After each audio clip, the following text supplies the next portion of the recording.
গ্রামের নাম শান্তিপুর। চারদিকে সবুজ মাঠ, কাঁচা রাস্তা আর ছোট ছোট ঘর। সেই গ্রামেই থাকতো এক যুবক, তার নাম ডিপ। খুবই দয়ালু আর শান্ত স্বভাবের ছেলে।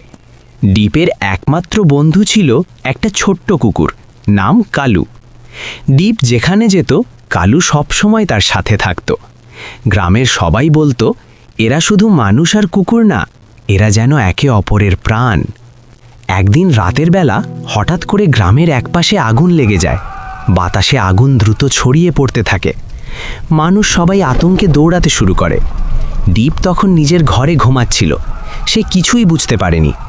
কিন্তু কালু আগুনের গন্ধ পেয়ে জেগে ওঠে। সে বুঝতে পারে কিছু একটা বড় বিপদ হয়েছে। সে জোরে জোরে ঘেউ ঘেউ করতে শুরু করে, ভাউ ভাউ ভাউ। ডিপ ঘুম থেকে উঠে কিছু বুঝে ওঠার আগেই কালু তার জামা টানতে থাকে। ডিপ অবাক হয়ে বলে, কি হয়েছে কালু? তারপর সে বাইরে বেরিয়ে দেখে চারদিকে আগুন। ডিপ দ্রুত বেরিয়ে আসতে যায়, কিন্তু আগুন এতটাই ছড়িয়ে পড়েছিল যে সে মাঝখানে আটকে যায়। ঠিক তখন কালু সাহস করে আগুনের ভিতর দিয়ে দৌড়ে যায় এবং ডিপের পথ দেখায়। সে সামনে এগিয়ে যায় আর ডিপ তাকে অনুসরণ করে। ধোঁয়া আর আগুনের মধ্যে দিয়ে কালু ডিপকে নিরাপদ জায়গায় নিয়ে আসে। ডিপ বাইরে বেরিয়ে এসে হাঁপাতে থাকে আর কালুকে জড়িয়ে ধরে কাঁদতে থাকে, তুই না থাকলে আজ আমি বাঁচতাম না।